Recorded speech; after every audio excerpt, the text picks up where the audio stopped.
Hey, how's it going, guys? Mr. Boss for the win here, and in today's Grand Theft Auto 5 video, I'm going to be doing a simple speed test of all of the unreleased vehicles that should be coming out within the next few weeks of the Cunning Stunts DLC or whenever the stunting creator comes out. I'm going to be doing a simple drag speed test at the airport, testing the new vehicles, seeing which one is faster, and also comparing them to some of the other existing quickest vehicles in their respected categories. So how this is going to work is I'm spawning in the new vehicles in single player, then I'm going to go to a certain spot on the airport. It's like right where the concrete ends. I'm going to put my back tire up to that. After I do that, I'm going to save that as a spawn location so that each time I spawn in the exact same spot for each vehicle, making sure the results are as accurate as possible. And then I'm just going to start by holding down the accelerator, which for me is the right trigger. I'm not going to do any pre-accelerating or pre-boosting or revving up of the tires, nothing like that. So that's how the test is going to work. For the first one, we're going to be testing all 5 of the new vehicles at once. So the Drift Tampa, the Ocelot Lynx, the Rally Truck, the Contender,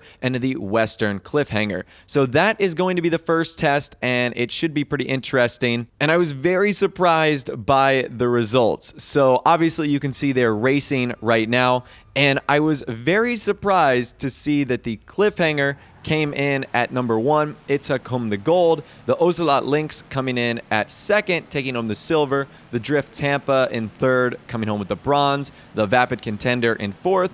And the Rally Truck in 5th. Now, another thing I should mention is that all of these vehicles, including the Pegasus Rally Truck, have been upgraded fully to their max using an auto upgrade feature. So that means every car got every single upgrade that it could have possibly gotten inside of the Los Santos custom shop. So again, those results are pretty insane. I'll slow it down for you guys right here so we can take a look at it. Once again, Cliffhanger in 1st, Ocelot Lynx 2nd, Tampa 3rd, Contender, and Rally Truck wrapping up the top 5. So out of the fastest, the Cliffhanger is the quickest. I can't say I'm totally shocked by that because typically bikes are a little bit speedier, and then the more sporty Lynx in 2nd and the Drift Tampa, the new sports car, in 3rd. So as far as speed and acceleration goes, which is pretty much the only thing that this test is going to determine, those are the results right there. However, I wasn't done. I wanted to compare the sports cars to some of the other quickest sports cars in the game. So we're going to start with the Drift Tampa compared to the Massacro, and the race car Massacro did a number on the Drift Tampa. And that's to be expected because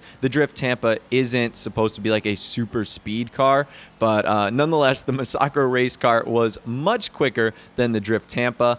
Following up, we have a race with the Jester race car. Now, this one was a little bit closer. In fact, I think this one is too close to call. The Drift Tampa and the Jester race car finished very, very close. Again, there might be a slight bit of discrepancy in terms of some error of, exactly when I started. There might be like micro fractions of a second off, but they hit the fencing almost at about the exact same time. It was pretty close. I think the Jester ended up hitting just before, so it was a touch bit quicker. And then we tested it finally against the Feltzer, kind of like that top tier class of sports cars. So the Tampa and the Feltzer also finished really, really close, with the Tampa coming in at just slightly behind the Feltzer. The Feltzer was able to hit the fence just a little bit quicker. So those are the results for the Drift Tampa right there. So now let's go ahead and run that same test with the Ocelot Lynx. The Massacro is the one in the little box in the top right-hand corner. So the Massacro finished slightly quicker than the Ocelot Lynx in this test. It was a little bit closer than the Drift Tampa. As we know, the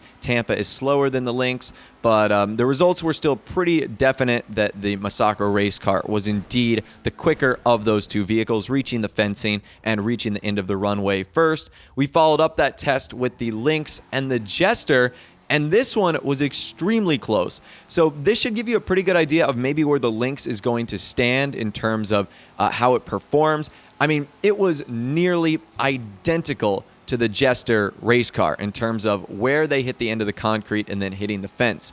So they were spot on. Again, I want to say that the Jester race car might have been a touch bit faster, just the slightest amount quicker. again, this is a rough single-player test that we're doing, so there is going to be a little bit of discrepancy here.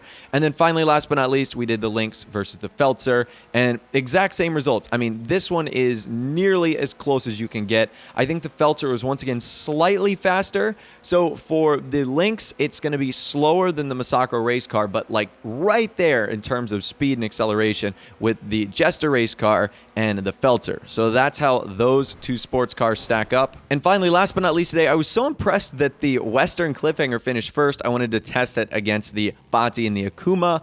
So its test against the Bati was really impressive. The Western Cliffhanger, in my test that I ran today, actually finished a good bit ahead of the Bati, which is insane. So I was not expecting that at all. So, but once again, there's a lot that goes into determining how great a bike is, turning and handling and traction, all of that's important. But in terms of this straight line test, pretty impressive that the Cliffhanger was faster than the Bati. However, we raced it against the Akuma as well, and the Akuma absolutely smoked the Cliffhanger. So again, it's kind of right in the middle between the Bati and the Akuma in terms of speed, but that's where the Western Cliffhanger is going to sit, and it's obviously one of the new bikes that's going to be coming in this update. So that's pretty much it. As far as testing the new unreleased vehicles go, those were the results.